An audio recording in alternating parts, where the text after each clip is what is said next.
Continuamos con propiedades de las potencias y vamos a ver ahora qué ocurre si la base de nuestra potencia es negativa. Por ejemplo, si tenemos menos 2 elevado a 4, ponemos entre paréntesis el menos 2 para indicar que todo este número, incluido su símbolo, estará elevado a 4. Y fijaos, esto nos quiere decir que yo tengo el menos 2 multiplicado por sí mismo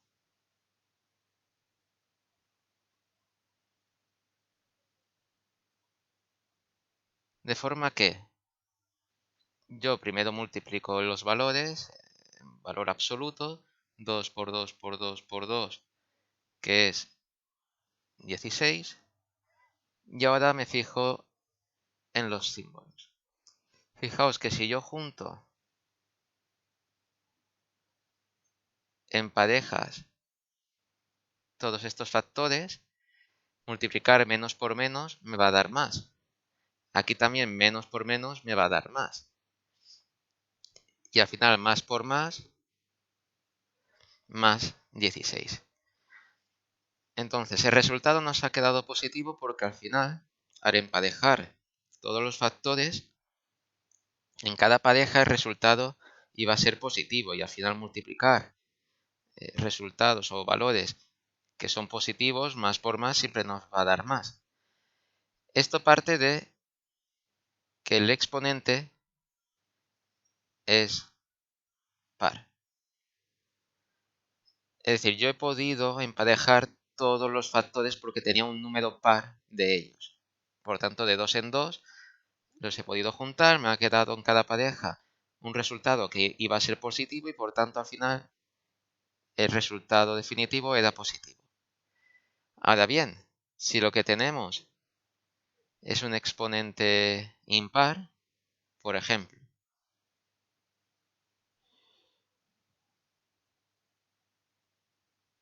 menos 5 elevado al cubo,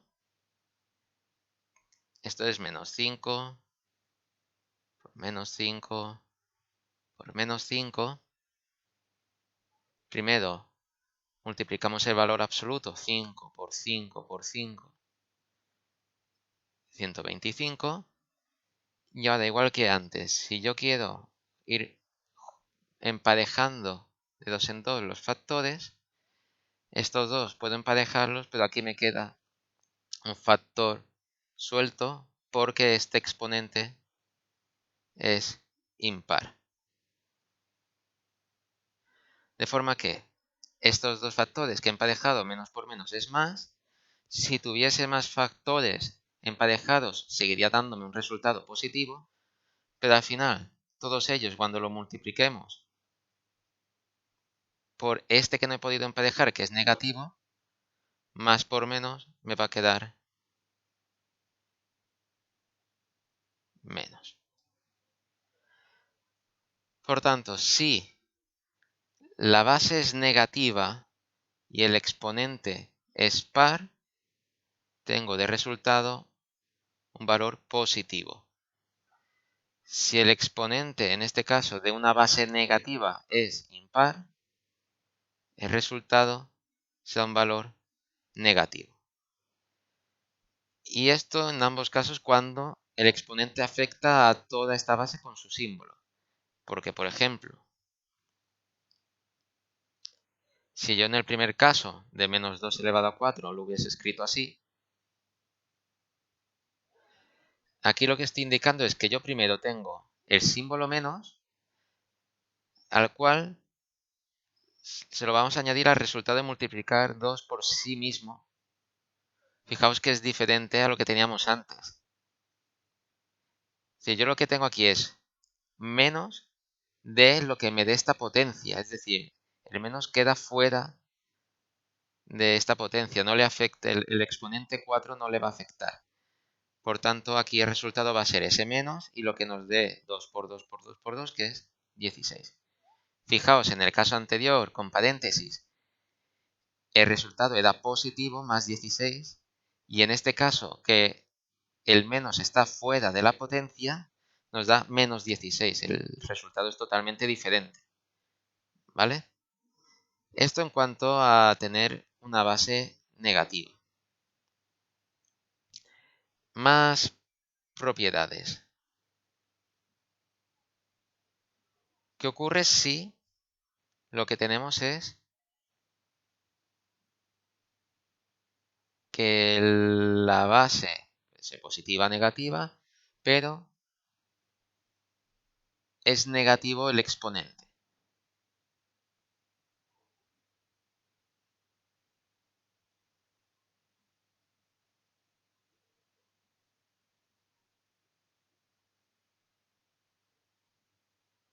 Por ejemplo,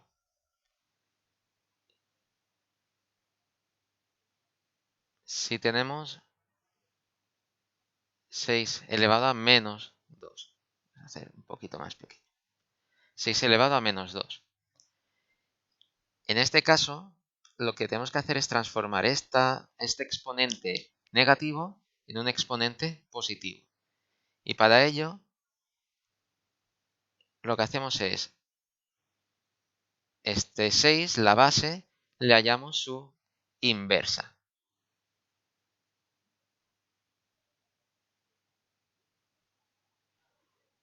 La inversa de 6 es un sexto. ¿Vale? Recordad que hallar la inversa de un número es que si yo lo puedo escribir y lo escribo como fracción, intercambio de lugar el numerador y el denominador. En este caso, el 6 es lo mismo que si yo hubiese escrito 6 partido 1 y todo 6 partido 1, toda esta fracción está elevada a menos 2. Por tanto, tengo la inversa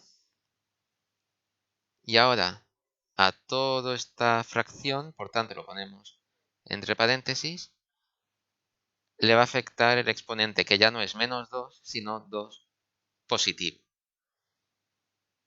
Y ahora simplemente tenemos que escribir cómo nos quedaría esta potencia.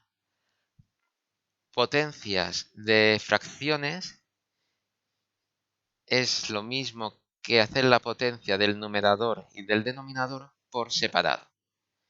¿Por qué? Fijaos que un sexto elevado al cuadrado significa que yo tengo un sexto multiplicado consigo mismo. Multiplicar en fracciones es el numerador por el numerador y el denominador por denominador, de forma que me queda 1 al cuadrado partido 6 al cuadrado. Es decir, 1 por 1, 1 cuadrado, 6 por 6, 6 cuadrado. Fijaos, hacer la potencia de esta fracción es lo mismo que hacer la potencia de cada parte de la fracción por separado. Y esto nos va a dar 1 partido 36. Por tanto, 6 elevado a menos 2 es igual a 1 partido 36. Si directamente yo lo que tenía era ya de por sí una fracción elevada a una potencia, por ejemplo 3 quintos elevado a menos 3, lo que hacemos es la inversa del 3 quintos, que es 5 tercios, y ahora lo elevo a cubo, al 3 positivo. Fijaos que lo que ha cambiado es el signo, porque yo he hecho la inversa de 3 quintos, que es 5 tercios. Esto es igual a hacer la potencia de cada una de las partes de esa fracción, que es 125 partido 27. ¿Vale?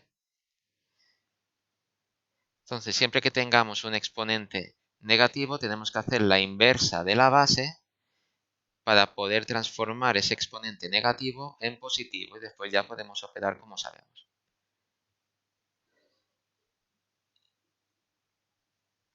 Por último, vamos a recordar algo que ya vimos el año pasado, pero que tenemos tendencia a cometer errores si no lo recordamos.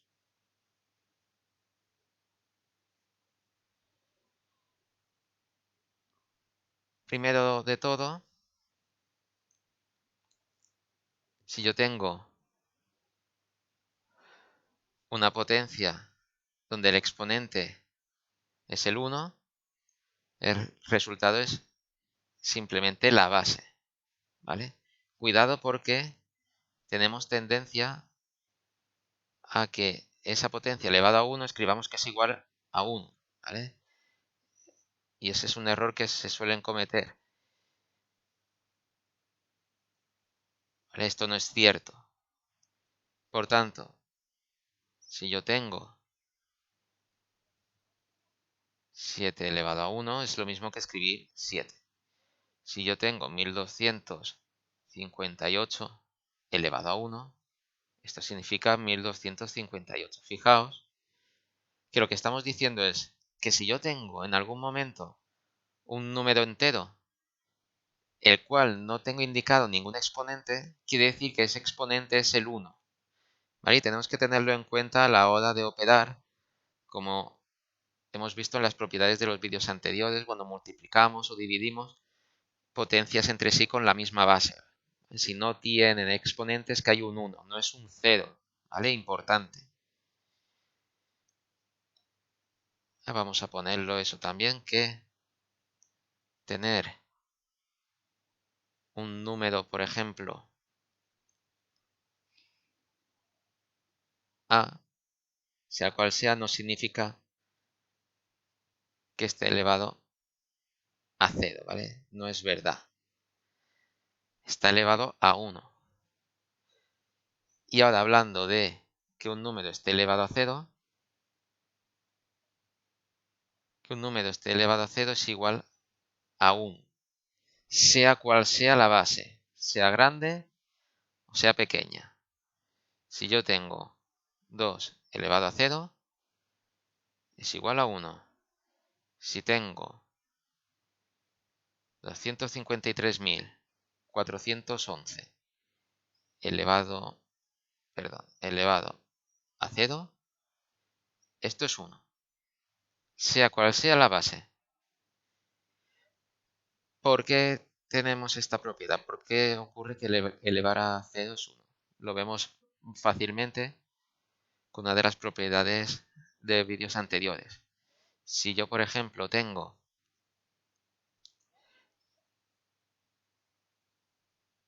que el 2 está elevado al cubo, yo podría escribirlo como 2 elevado al cubo más 0, ya que 3 más 0 es igual a 3. Que los exponentes estén sumando quiere decir que yo puedo separar esta potencia en dos. La primera con exponente 3 y la segunda con exponente 0, ¿vale? Es una de las propiedades que hemos visto en uno de los vídeos anteriores. Ahora bien, fijaos, yo estoy diciendo que 2 al cubo es igual a él mismo por 2 elevado a 0. Para que una potencia multiplicado por otra nos dé la misma, quiere decir que esta de aquí tiene que ser la unidad, porque sabemos que aquí 2 elevado al cubo no es igual a 1. Por tanto, este factor de esta multiplicación es el que tiene que ser igual a 1, ¿vale? Y de ahí vemos que elevar a 0 es 1. ¿Vale? Aquí esto era 8, 8 tenía que ser igual a 8 por una potencia, pues esa potencia tiene que ser la unidad sí o sí, ¿vale? Pues hasta aquí este vídeo sobre propiedades de potencias. Saludos.